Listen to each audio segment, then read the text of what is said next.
Snake plant ये एक बहुत ही खूबसूरत सा एयर प्यूरिफाइंग प्लांट होता है। वैसे तो ये एक बहुत ही हार्डी प्लांट होता है, लेकिन फिर भी बहुत बार ये प्रॉब्लम आती है कि हमारा जो स्नेक प्लांट है वो अच्छे से ग्रोथ नहीं करता। पत्तियों के ऊपर ब्लैक ब्लैक स्पॉट आ जाते हैं, पत्तियां जलने लग जाती है या फिर पत्तियां गलने लग जाती है। तो इन सारी प्रॉब्लम्स को आप किस तरह से सॉल्व कर सकते हैं? आप किस तरह से अपने स्नेक प्लांट की केयर करें कि आपका जो स्नेक प्लांट है वो बहुत ही अच्छे से ग्रोथ करे, और आप किस तरह से अपने स्नेक प्लांट को प्रोपेगेट कर सकते हैं। इसी टॉपिक के ऊपर आज की वीडियो में हम बात करेंगे।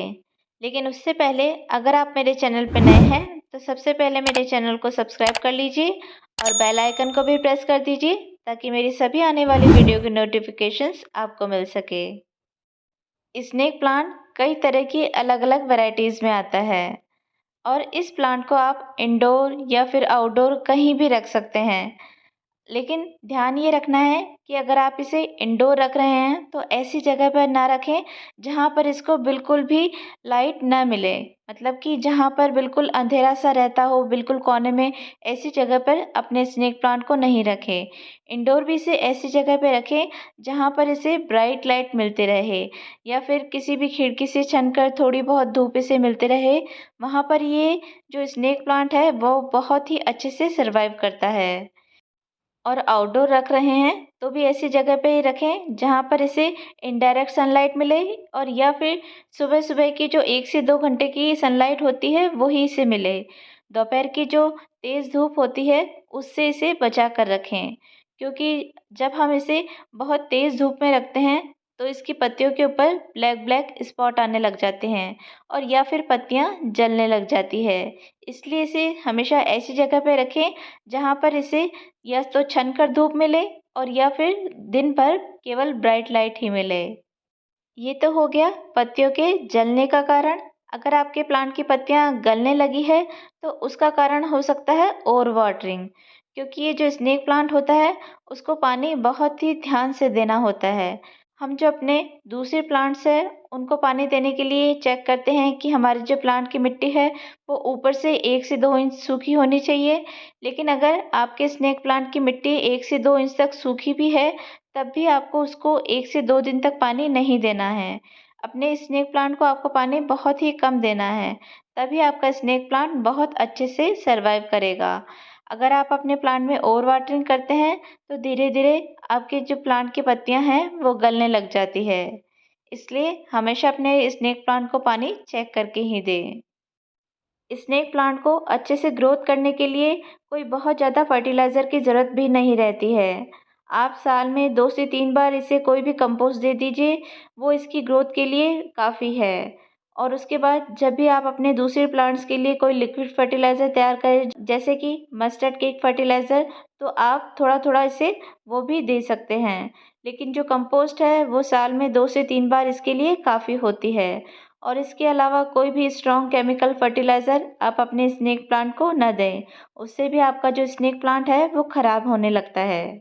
नर्सरी से अगर आप कोई स्नेक प्लांट का पौधा लेकर आते हैं और आप चाहते हैं कि आपका जो प्लांट है वो तेज़ी से ग्रोथ करे, या फिर उसमें ढेर सारे नए नए नीचे से जो ये बेबी प्लांट निकलते हैं वो निकले, तो इसके लिए आप जब भी नर्सरी से कोई स्नेक प्लांट लेकर आते हैं तो उसे पहले छोटे पॉट में लगाइए।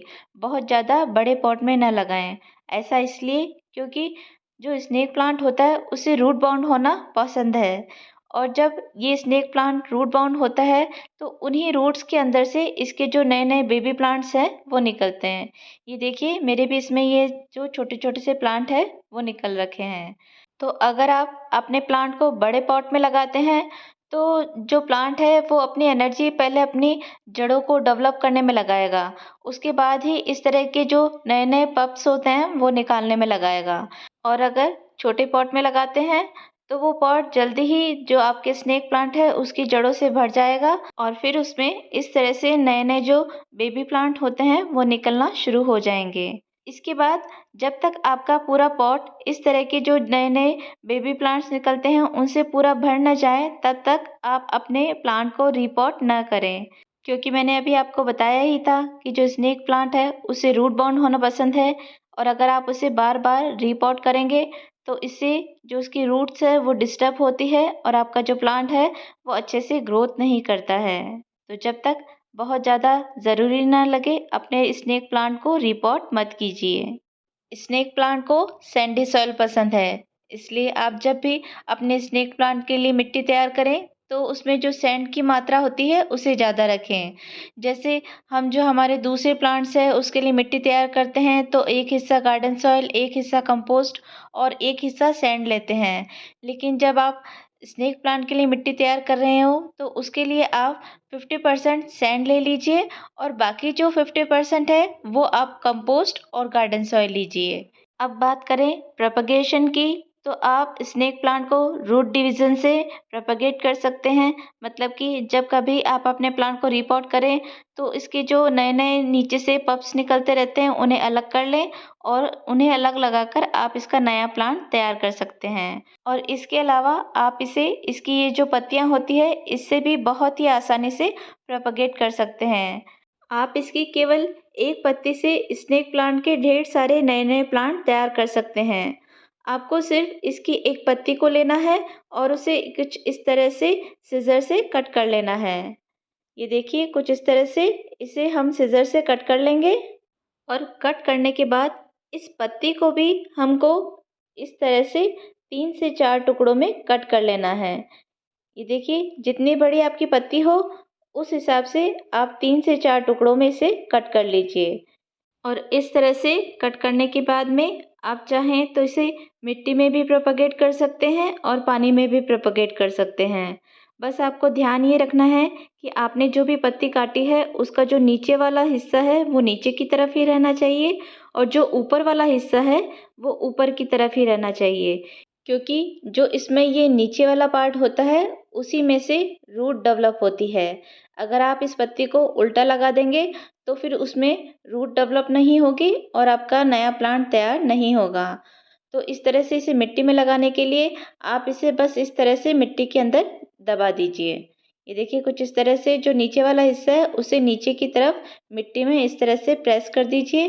कुछ ही दिनों में आपके इसमें रूट्स डेवलप हो जाएगी और जहाँ से रूट्स डेवलप होती है वहीं से स्प्राउटिंग होती है और आपके नया प्लांट तैयार हो जाता है। मेरा ये जो आप प्लांट देख रहे हैं ये भी मैंने इसी तरह से लीफ प्रोपगेशन से ही तैयार किया है। मिट्टी की तरह ही आप इनका प्रोपगेशन पानी में भी कर सकते हैं। इसके लिए आप किसी भी बॉटल में या फिर किसी भी ग्लास में इस तरह से पानी ले लीजिए और इन पत्तियों का जो नीचे वाला सिरा है उसे इस तरह से पानी में डाल दीजिए। बस आपको यही ध्यान रखना है कि जो नीचे वाला सिरा है उसे नीचे ही रखना है और जो ऊपर वाला सिरा है उसे ऊपर ही रखना है। और इस तरह से कुछ दिनों में इसमें भी रूट्स डेवलप हो जाएगी। बस आपको हर 2 से 3 दिन में इस बॉटल का पानी चेंज करना होगा। तो कैसी लगी आज की वीडियो आपको? अगर आज की वीडियो आपको अच्छी लगी हो तो वीडियो को लाइक कीजिए, शेयर कीजिए और मेरे चैनल को सब्सक्राइब कीजिए।